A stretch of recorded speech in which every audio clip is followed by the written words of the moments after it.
Before we begin, if you enjoy true horror stories, unexplained encounters, and stories that linger long after they end, subscribe to this channel. New nightmares arrive every week. My girlfriend and I recently moved into our new house. It was honestly the home we'd been dreaming of, the perfect fit for us. We have a cat named Luna, whom we rescued together, so everything felt ideal when we first moved in. The only downside at first was the house to our right. It looked abandoned.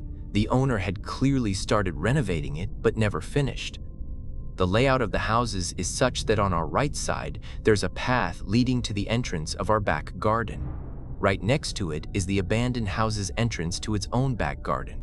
There's no fence separating the two. The owner had removed the old fence to install a new one, but never completed the job, leaving both back gardens openly accessible. Behind the abandoned house is another property, separated by a fence. From what we could tell, several young men lived there. Occasionally, when we came home, we'd see them cutting through the abandoned neighbor's back garden to reach the front of the street. We didn't think much of it at first. Maybe they knew the owner. Maybe they had permission. Fast forward to our first night in the new house. We were sitting in the back garden, enjoying the space, when we looked up at the houses behind us out of curiosity. That's when we noticed a man staring directly at us from a window. He wasn't trying to hide it, he made it very obvious. There was no expression on his face, and the room behind him was completely dark, which made it even more unsettling. We assumed he was just curious about his new neighbors. But after about half an hour of that blank, unmoving stare, we decided to go inside. The next few days were normal. I went to work, and my fiancé continued unpacking. One night, we decided to sit in the garden again. It was dark, but we enjoyed stargazing and having long conversations. That's when we heard the makeshift wooden board fence being moved. 3 men appeared, standing there, staring at us. "Are you okay?" I asked, knowing they wouldn't leave unless I acknowledged them. The youngest-looking one, maybe around 29, was holding a large bag. We had no idea what was inside. He offered us some stolen washing tablets. We declined. I tried to make a joke because the situation was painfully awkward. He smiled and said, "Okay." Then they left. What struck me most was how they just let themselves into our garden without saying a word, like they had every right to be there. We went back inside thinking it was a one-off. It wasn't. They started helping themselves into our garden more often, acting in ways that were clearly meant to intimidate us. They'd lift the fence separating the back gardens and walk straight through the abandoned property. I should mention, my girlfriend and I are both 20 years old. The idea that they might be targeting us as 2 young women was impossible to ignore. One day, while I was cleaning the front room, 2 police officers walked around the side of our house and entered the abandoned garden. They lifted the fence, looked around for a few minutes, then left without saying a word. I found it strange, but assumed the people next door were already known to police. A few days later, officers knocked on our door. They told us the house behind us was now vacant. The men had been kicked out for antisocial behavior, not just toward us, but other neighbors as well. We were relieved. Even though nothing physical had happened, it meant things couldn't escalate, or so we thought. One day, while I was in the bath, I heard a loud bang outside. I quickly got dressed and ran to find my fiancée. She was recording something from the spare bedroom window, which overlooks the abandoned garden. She told me to be quiet.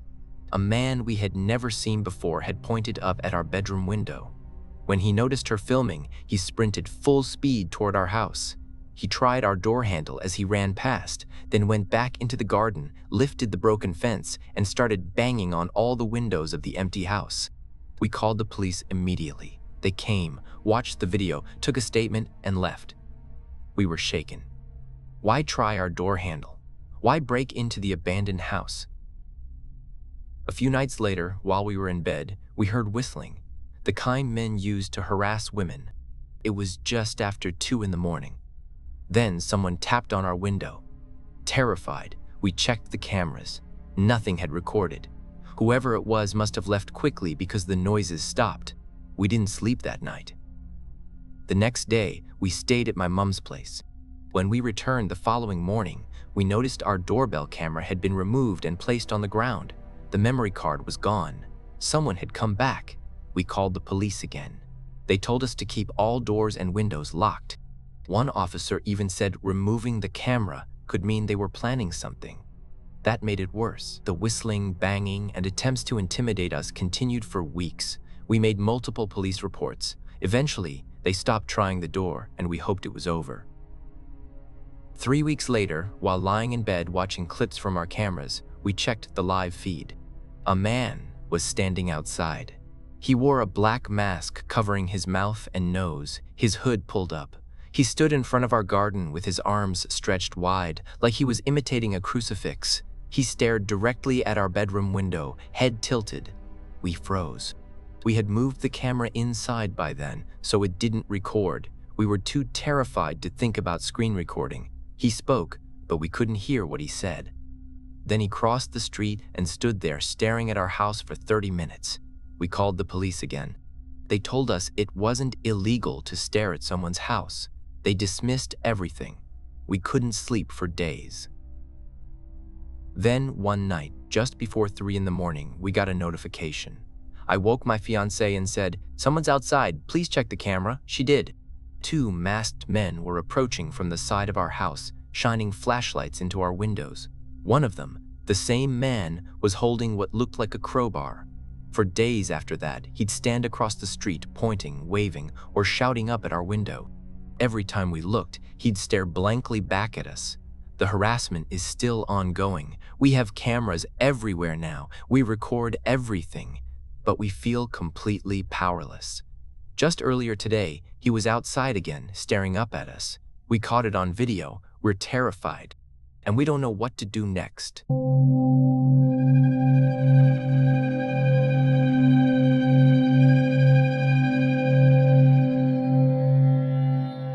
Let me preface this by saying, I'm not crazy. I know how this is going to sound. Paranoid, unhinged, delusional. But I swear everything I'm about to tell you actually happened. It started with a face, or more accurately, faces.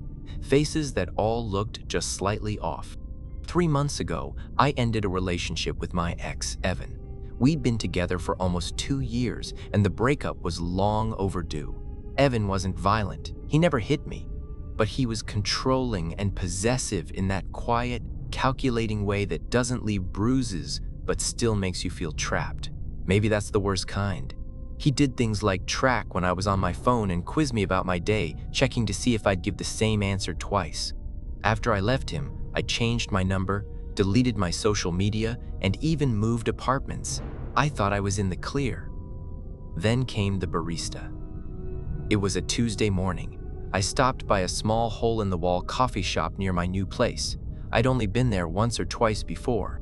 As I stepped up to the counter, the barista, a woman about my age, smiled at me. But something about her expression made me pause. She tilted her head and said, "Good morning, sunshine." I froze. That was Evan's nickname for me, not a common one. He used it sarcastically whenever I was upset. "What's wrong, sunshine?" He loved pushing buttons. I brushed it off. Maybe it was a coincidence. Then it happened again. A few days later, I took a rideshare to work. Different driver than usual. An older guy, maybe in his 50s. He kept glancing at me in the rearview mirror like he was trying to recognize me. Then he asked casually if I'd ever figured out what I was running from. I said, "What?" He chuckled and shook his head like I was in on some private joke. Evan had said that exact thing to me once. Leaned in, dead serious, after I told him I needed space. "Ever figure out what you're running from?" Now 2 strangers had repeated his words verbatim. It didn't stop there. A woman at the grocery store bumped into me and whispered, "You don't get to just disappear." A guy passing me on the street muttered, "Still wearing your hair like that." Someone who worked in my building hummed a song Evan used to play during arguments and said, "You always liked this one." It wasn't their faces that terrified me. It was the way they looked at me, like they knew me, or thought they did. Different faces, same expression in their eyes. I started wondering if I was losing my mind. So I did something I wasn't proud of. I contacted Evan, not directly. I messaged his sister. I told her to tell him to stop. I figured maybe he'd hired a private investigator or was feeding people information, orchestrating it all from a distance. She replied the next day. She said Evan was in rehab, had been there for 6 weeks, no phone access. I didn't believe her. Then she posted a picture a week later. He looked pale, hollow, holding a sobriety chip, so it couldn't be him, at least not directly. Still, the feeling wouldn't go away. One night, I stayed late at work. I didn't want to go home. My apartment didn't feel safe anymore, not because anything had happened there, but because I hated being alone. Around 10, I finally left. The walk was about 10 minutes. I kept my headphones in with no music playing so I could still hear footsteps behind me. When I turned onto my block, I saw a man sitting on the stoop across from my building. Hoodie up, head down. I almost ignored him. Then he said, "Cold out tonight, huh, sunshine?" I stopped. He didn't look at me, just stared at the sidewalk. I walked past him without saying a word. Locked every bolt when I got inside. I sat on my couch for hours listening to nothing. The next morning, my doormat was flipped over. That alone wouldn't mean much, except I live on the top floor. You don't just pass my door accidentally. On the underside of the mat, someone had written in pen, "You can change your face too if you want, but I'll still recognize you." I threw up. That day, I booked a hotel for the weekend. I didn't pack anything. I just needed to be somewhere crowded. The hotel put me on the 4th floor. Small room, quiet, stuffy. It felt safe. Until around 2 in the morning. 3 slow knocks on my door. I sat up and waited. They knocked again. I looked through the peephole. A woman in her 40s stood there, completely blank expression, just staring straight at the door. She didn't say a word. Neither did I. Eventually, she left. The next morning, I asked the front desk if anyone had come to my room. They said no one should have been on that floor. All the rooms up there were vacant. That's when it clicked. These people weren't random. They were being sent, fed phrases, given patterns. Evan didn't need to be there himself. I remembered a conversation from months before the breakup. Evan talking about a forum he was part of, a place where people shared tactics. He framed it like productivity or self-improvement.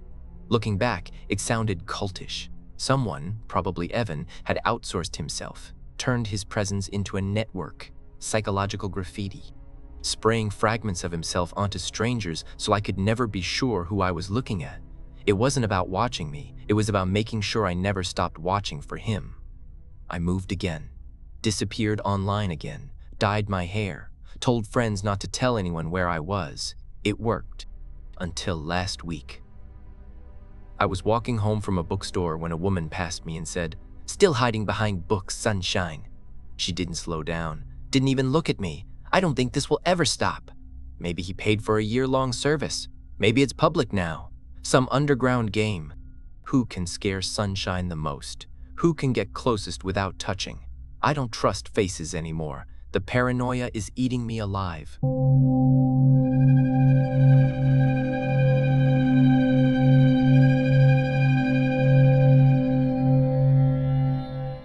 My family is a group of homebodies who don't really travel, so everyone was surprised when my aunt suggested a trip to one of Michigan's Great Lakes. We agreed, wanting to create new memories together. My cousin booked a spacious Airbnb that somehow managed to fit all 18 of us, which felt like a miracle considering the price. The house sat directly on the beach with stunning lake views that stretched endlessly, almost like an ocean. Most of us took rooms in the main house, but because of how large our group was, some of us were assigned to a second building behind it, a 2-story garage with bedrooms upstairs. My 3 cousins and I ended up sleeping there. At first, we didn't think much of it. We spent the first day enjoying the hot tub, relaxing on the beach, and taking in the scenery. It wasn't until night that we actually entered the garage for real. The place was outdated and neglected. The bathrooms were carpeted and smelled strongly of mold. The bed linens were stained, and the latch on the door was barely secure. It was obvious the cleaners focused on the main house and ignored the garage completely. My cousins were grossed out and refused to sleep on the beds unless the sheets were washed, so I suggested we do laundry. The machines were small, meaning we could only wash 1 set of sheets at a time, and it quickly became clear we'd be up late. We passed time upstairs waiting for the first load. My cousin Elena complained about how we'd been stuck with the worst place. As she spoke, I felt a growing sense of unease, like something bad was about to happen.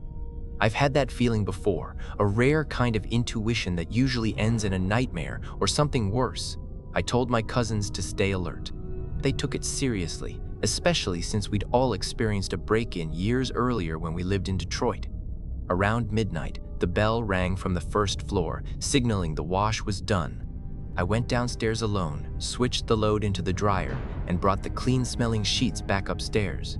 When my cousins saw how clean they were, they wanted their bedding washed too. So I kept going up and down between cycles, washing everyone's sheets. At around 2037 a.m., we finally finished. We made the beds and were too exhausted to stay awake any longer. My cousin Lena insisted we leave the light on.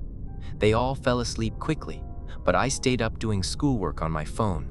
I'm a light sleeper, something that stuck with me after the break-in, and even half asleep, I stay hyper-aware of my surroundings.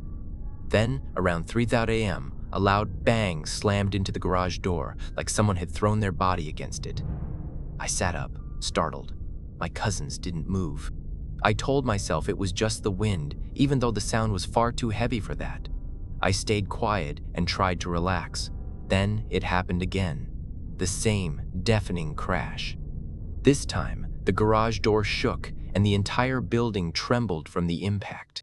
I was wide awake now, staring at the softly lit room while my cousins continued sleeping. No animal or gust of wind could have caused that. About 20 minutes later, the third bang hit. The garage shook again, and this time 2 of my cousins bolted upright. I asked if they heard it, already knowing the answer. Lena asked what it was, and I told her it was the 3rd time I'd heard it. We all agreed. No wind could do that. Lena suggested texting her mom, my aunt, so we did. It was 4:11 a.m. when she responded, realizing something serious was happening. She woke my uncle, who went outside to check the property. We stayed upstairs, too afraid to move, until we heard knocking. It was my uncle at the door. When we opened it, my dad and a few of our older male cousins were with him. That's when I knew this was serious.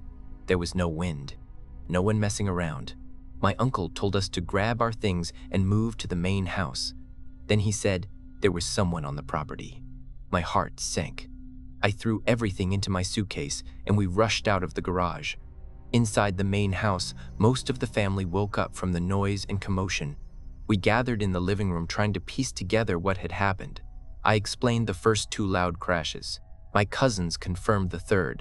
My aunt explained that when my uncle went to investigate, she followed him. He shouted, "Hey!" at someone standing behind the garage. At that exact moment, the door to the main house slammed shut behind her, despite there being no wind. She panicked, thinking someone might have slipped into the house, and ran to wake my dad and cousins. After searching, no one was found inside. Then my uncle described what he saw. A man stood behind the garage, not hiding, not moving, but staring, like he wanted to be seen. When my uncle called out, the man didn't react. He simply walked away and vanished. Not into darkness, into thin air. The leaves didn't crunch. There were no footsteps. My uncle isn't someone who exaggerates or makes things up. He's logical and serious, which made it even more terrifying. My brothers added that they found 2 jester cards, one in the main house and one in the garage. The one in the garage looked twisted and demonic.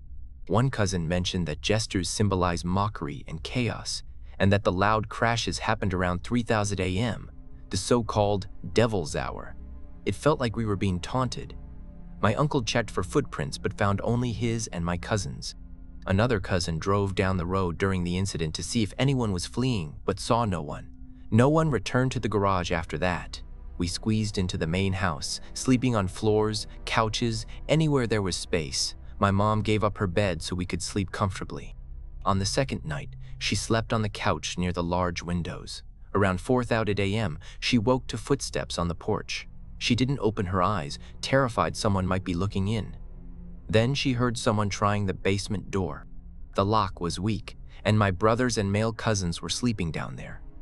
The door rattled as someone tried to force it open. My mom rushed to the basement, but by the time she reached the beachside entrance, no one was there. The boys were still asleep. That was our last night. Though we planned to stay until Tuesday, we left on Monday. On the drive home, we couldn't stop talking about it. When my mom learned I'd been going downstairs alone during laundry, she suggested someone may have been watching me and assumed I was alone in the garage. The timing lined up too perfectly. Theories formed. Some believed it was a neighbor trying to scare us off. Others believed it was something paranormal, especially because of the jester cards. My aunt pointed out that a normal person would have run when my uncle saw them. This man didn't run. He just watched and disappeared. We contacted the Airbnb host, who said she'd review the camera footage above the garage door, but she never got back to us. It made us wonder if she knew the man. When we first arrived, my sister and cousin had walked to the beach and passed a woman next door who stared at them coldly without saying a word. The house was isolated. We understood frequent Airbnb guests might frustrate locals, but we were respectful. We didn't deserve what happened. This was our first family trip, and hopefully not our last, even after everything. Thanks for spending your time here. I hope you enjoyed the stories. If you did, feel free to like the video and subscribe. It really helps the channel grow. Take care of yourself, and I'll see you in the next one.